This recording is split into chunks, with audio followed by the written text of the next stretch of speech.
It was the best of times. It was the worst of times. It was the age of wisdom. Oh, Mom, will you fix... It was the epic of... Oh, well, I gotta wear this to dance. It was the season... Betty Jo's rehearsing for the high school contest. When is she gonna start going out with boys? She's more interested in winning. Come on. Fair. We had everything before us. We were all going direct to heaven. We were all going direct the other way. In short, the period was so like the present. Some of its noisiest authorities insisted on it being received for good or for evil in the superlative degree of comparison alone. There was a king with a large jaw and a queen with a plain face on the throne of England. There was a king with a large jaw and a queen with a bare face. Crying out loud, why don't you get your own earmuff? Sure. The period was so like that some of its noisiest authorities insisted on its being received for good or for evil. How can a feller sleep with all that racket going on? In both countries, it was clearer than crystal to the lords of the state preserves of loaves and fishes that things in general were settled forever. And I'm trying to take a snooze, Betty Jo, if you don't mind. What's the matter? I lost my voice. What? I lost my voice. You ain't going to win that contest unless you talk up. Joe, why did you stop? Uncle Joe, let Betty Jo practice. Go ahead with your speech, honey. I can't. I lost my voice. Now Sarah Jane's gonna beat me.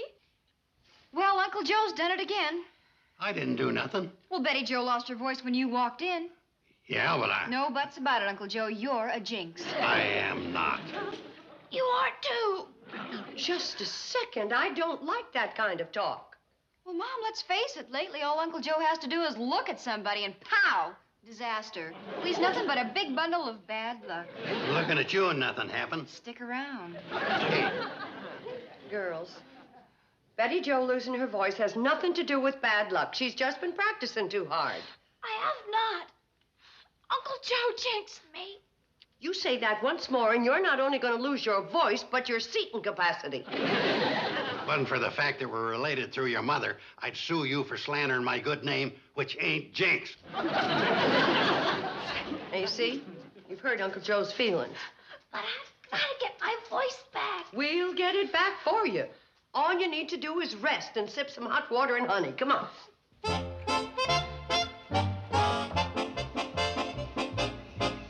He ain't a-gonna deliver these. You've got to. We ain't a-gonna.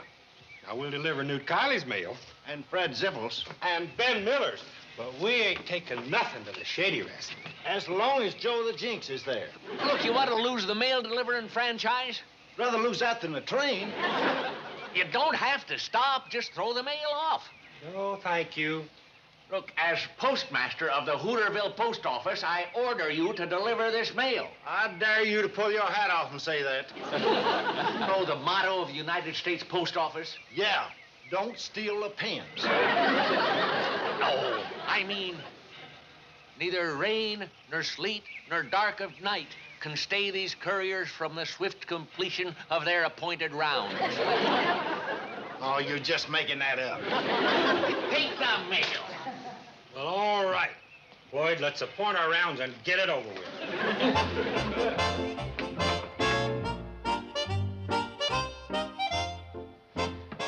Oh, what's that for, Mrs. Bradley? A high school oratory contest. Betty Jo won it 2 years in a row. Now, if she wins again, she gets to keep it. Oh, I hope she does. Did the mail get here yet?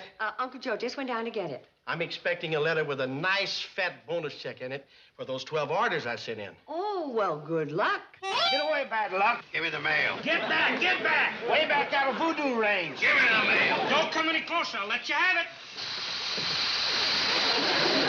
Check that out. might be voodooizing you. I ain't no voodoo. If I was, I'd shrink your heads down to the size of your brains. You keep your evil eye off of us, Joe. Yeah, don't look at the train. Give me that mail or I'll complain to Washington. Ain't they got enough trouble without you? Quick, fling the letters to the dog. You all right? He done it to me, Charlie.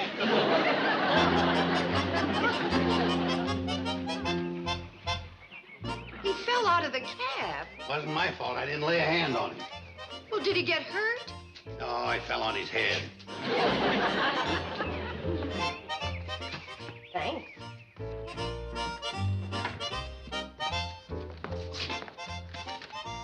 Here's a letter for you, Mr. Harrington. Oh, this is what I've been waiting for. Mom, is there any mail? Very funny. Anything for me, Kate? No. Huh. Mr. Dog, Shady Rest Hotel. Who could that be for? You? Dear Mr. Dog, we received the coupon requesting information for our art appreciation course. Art appreciation? He's the one that's been chewing the coupons out of my magazine. Oh, no. What's wrong, Mr. Harrington? I've been fired. I thought you were going to get a bonus for those orders. They were all canceled. Oh, I'm sorry. Mr. Carson, you never should have gone down for the mail. Well, he always... Kate, it isn't true. Oh, of course it isn't. Hi, Sam. Hi. Getting ready to roll the presses. Oh, is that this week's Hooterville World Guardian? Yeah, coming out right on time, 2 days late. I was holding the front page for an extra. An extra. Yeah, an extra classified ad. Mrs. Crindle thought she'd sell her piano, but she can't find the stool. Well, is there any big news? Well, I got a story about the box factory in Pixley. Oh, and Lem Waller sprained his thumb milking his cow. Yeah, they'll both be out of action for a couple of weeks. Joe wasn't over to see Lem recently, was he? Oh, now, Sam, you're not going to start that nonsense, too. Oh, I was just teasing, Kate. Well, it isn't funny for Uncle Joe. He's getting blamed for anything that happens around here. Yeah, there's nothing worse than blind, ignorant superstition. I'm glad to see you have the sense to know that. Yeah, you can say a lot of obnoxious things about Joe, but one thing he ain't, and that's Jinx. Thanks, Sam. Well, that's okay, Joe.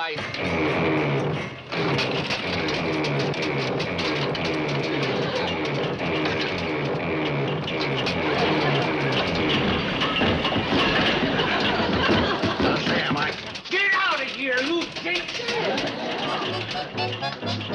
Stay away from this train. I'm going back to the hotel. Not on this train. These are Kate's groceries. Well, put them down. We'll put them aboard. Put him down. Well, pick 'em up. Well, back away.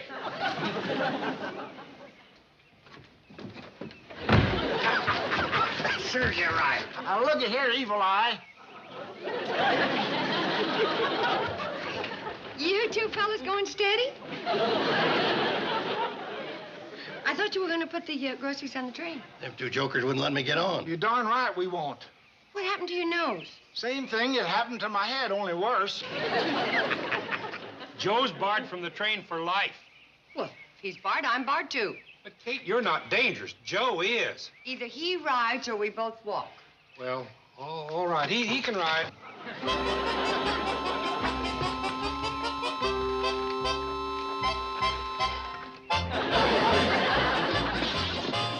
All aboard for the Cannonball's last trip.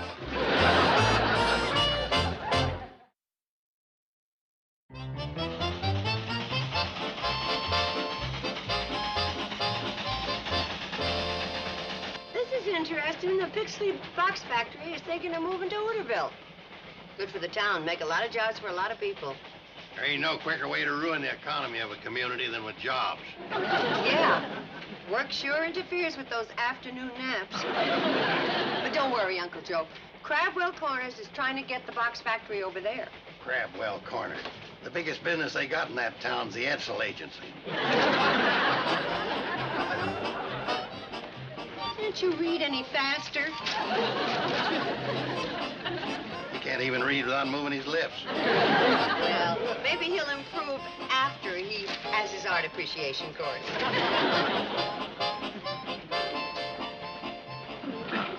Something wrong, Floyd? Charlie told me to keep an eye on Hard Luck Harry. Look, Floyd.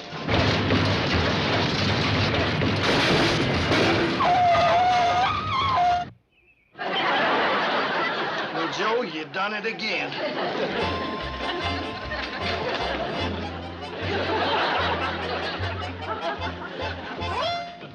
Get off! Get off!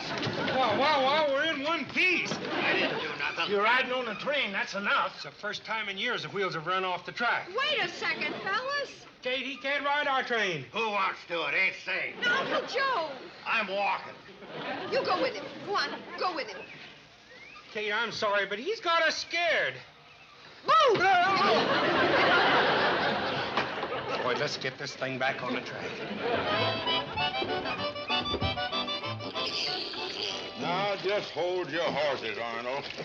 You'll get your wet Joe whistle. Yeah, oh, there you are. Hiya, Fred. Hi, Joe. Got a new well? Yeah, need more water. Doris and me's figuring on adding 50 more pigs to our spread. Arnold, watch your manners. Pig sure is slurping up a lot of water. Oh, that ain't nothing, Joe. You ought to see Doris after she gets through plowing.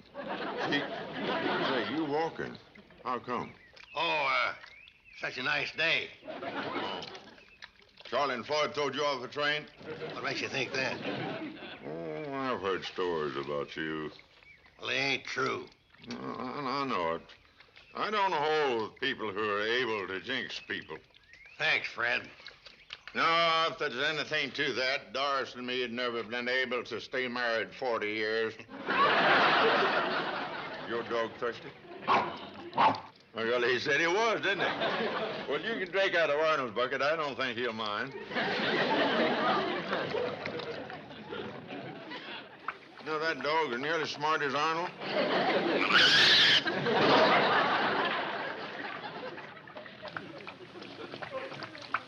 Can I have a drink, too? Sure you can, Joe. And you're going to find this is the coolest, sweetest, purest water you ever...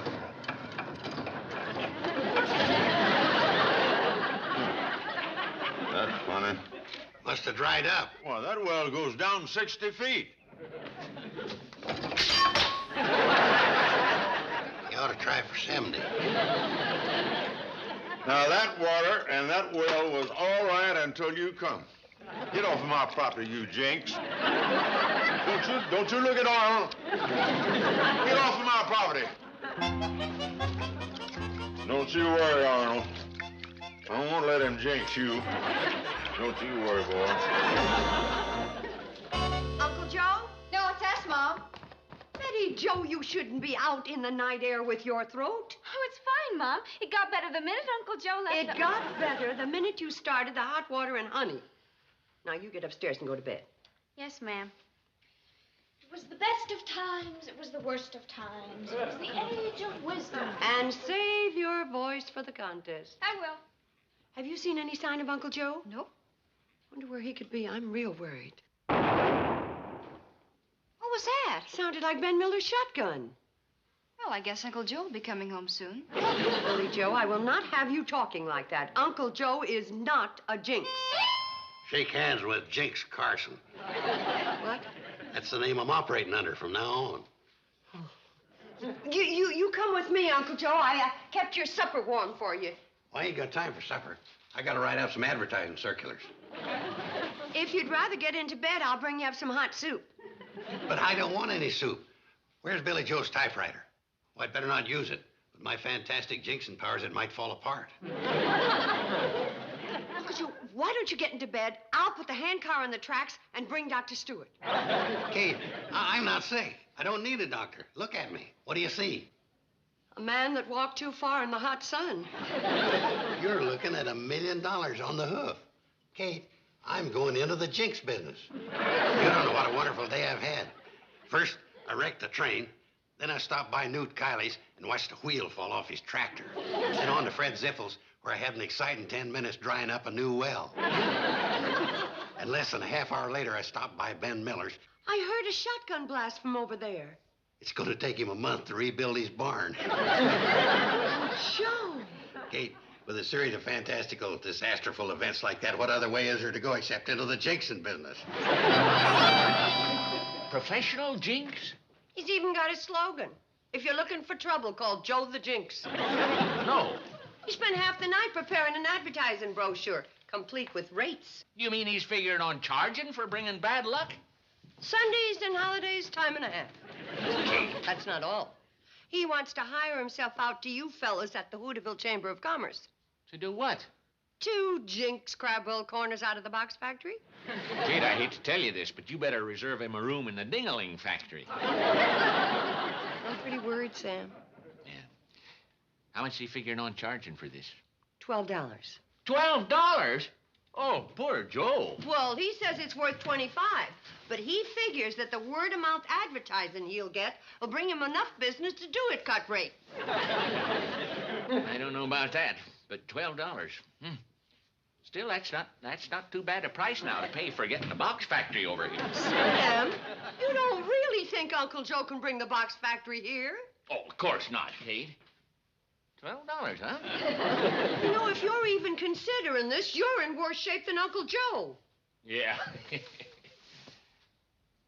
What kind of guarantee would he give? I guarantee if you give him $12, you'll be throwing away good money.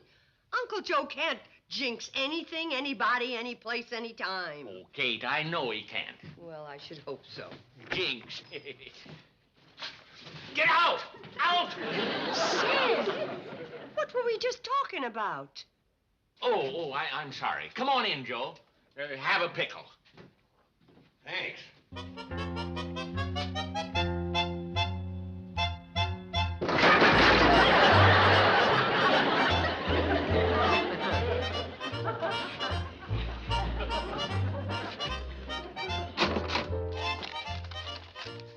Here's your $12, Joe.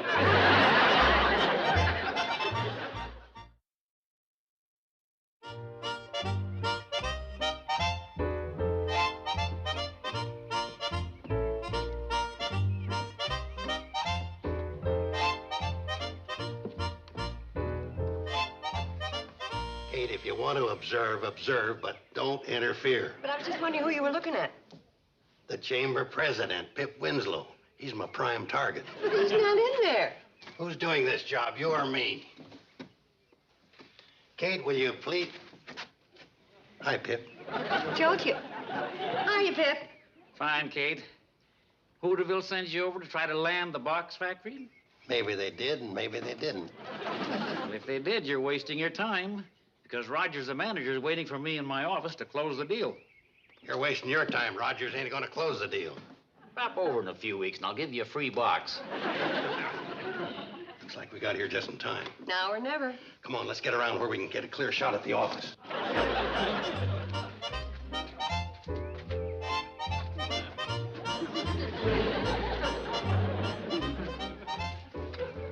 How long you gonna do that?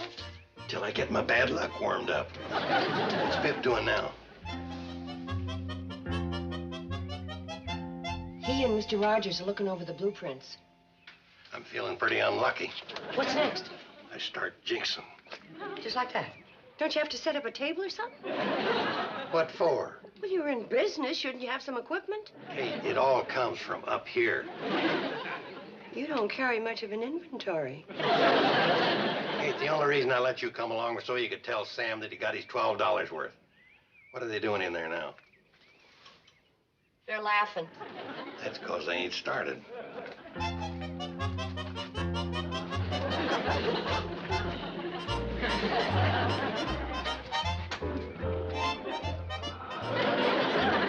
Is that the usual procedure?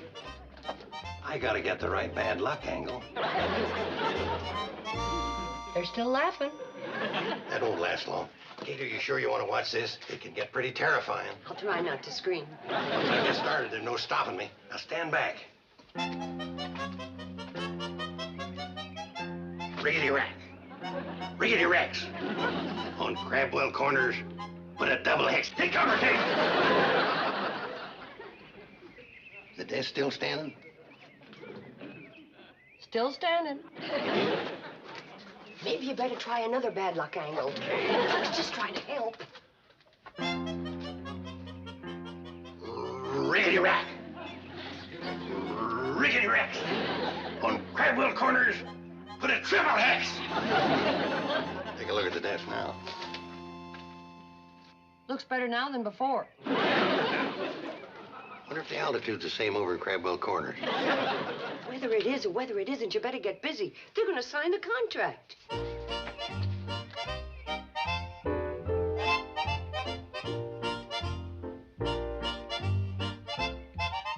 Kate, the hex is working. They're out of ink.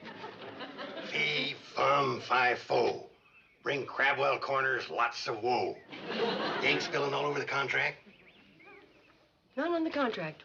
Went all over their suits. Roger's probably going to blow the deal. Nope. Well, something must have happened. Yep. They signed the contract.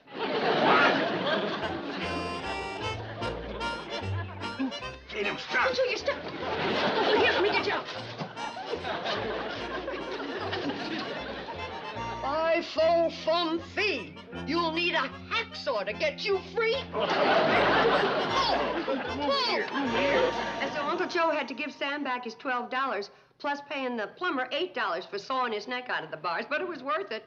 Now we know Uncle Joe isn't a jinx. Boy, it sure seemed like he was. Well, he isn't, so the matter's closed. Betty Jo, you ready yet? Be right down, Mom. Sarah Jane here? No, but she will be in a few seconds. You're supposed to be at the high school half hour before the contest starts. You think Betty Jo will win again? I don't know. Sarah Jane's pretty good. How do I look, Mom?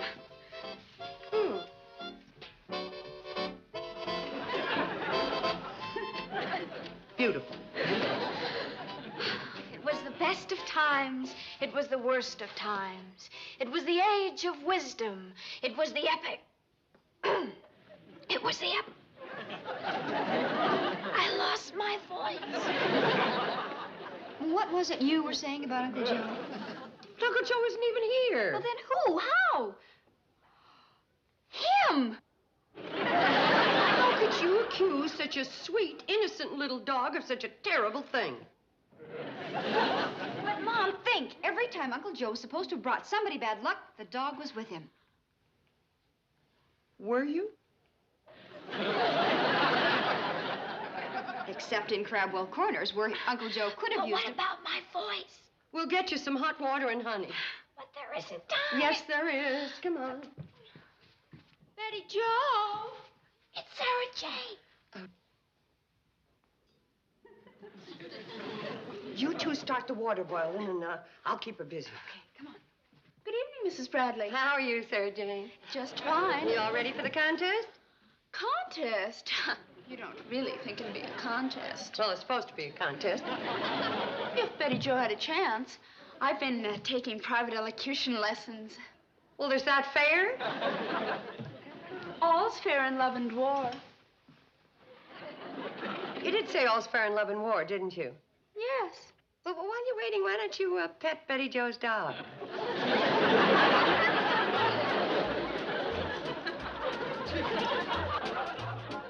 Like you said, all's fair in love and war.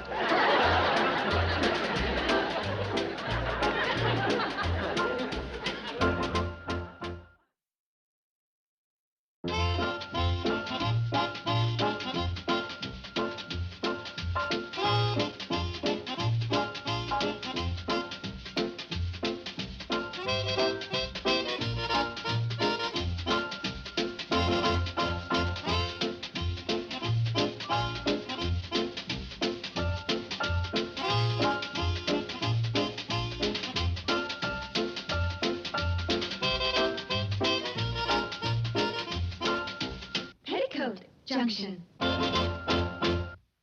This has been a Filmways presentation.